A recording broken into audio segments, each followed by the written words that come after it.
ఈ తర్వాత 2 రోజులు హైదరాబాద్ మేము ఇంకొక పని కూడా చేసాం.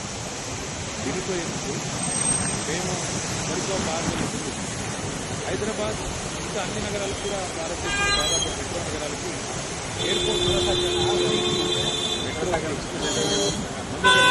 ఆలస్యం లేకుండా చేశారు చెప్పి కేసీఆర్ గారు నిర్ణయం తీసుకుని మరి ఎయిర్పోర్ట్ మెట్రో కూడా ఆనాడు మరి మైండ్ స్పేస్ నుంచి డైరెక్ట్గా శంషాబాద్ ఏది ఓఆర్ఆర్ కూడా శంకుస్థాపన చేసి బ్రహ్మాండంగా మొత్తం టెండర్ పూర్తి చేసి ఎల్ఎన్టీ అవార్డు దక్కించుకున్నది. వాళ్ళు పని మొదలు పెట్టాలంటే ఇంకా అద్భుతం ఏంటంటే కాంగ్రెస్ ప్రభుత్వం డాక్టర్ రాజశేఖర రెడ్డి గారు ఎప్పుడైతే ఓఆర్ఆర్ నిర్మాణం చేశారో మంచి పని చేసినారు. ఏం చేసినారు? ఓఆర్ఆర్ చుట్టూతా మెట్రో రైల్ కారిడార్ కూడా స్థలం సేకరించారు.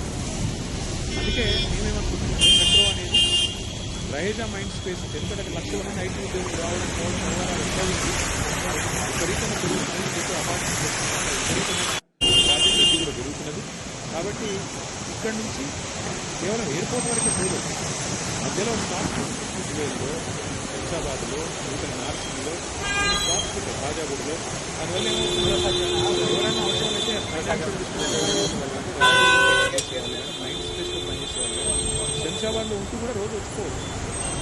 ప్రజా రవాణా వాడుకుంటూ ఎయిర్పోర్ట్ కోసమనే కాదు శంషాబాద్లో ఉండేవాళ్ళు. ఏమంటే హైదరాబాద్లో మధ్యతరగతి ధరలతో పెరిగిపోయినాయి. ఇవాళ హైదరాబాద్లో ఫ్లాట్ కొనుక్కునే వాళ్ళు కొద్దిగా దూరం పోతుంది, ఇంకా అర్ధగంట అవసరం చేస్తే నడుస్తున్న ఇల్లు 250,000 అందుకే అట్లా ఆలోచించి చాలా మంది గురవుతుంది. ఇవన్నీ ఆలోచించి హైదరాబాద్ విస్తరించి 37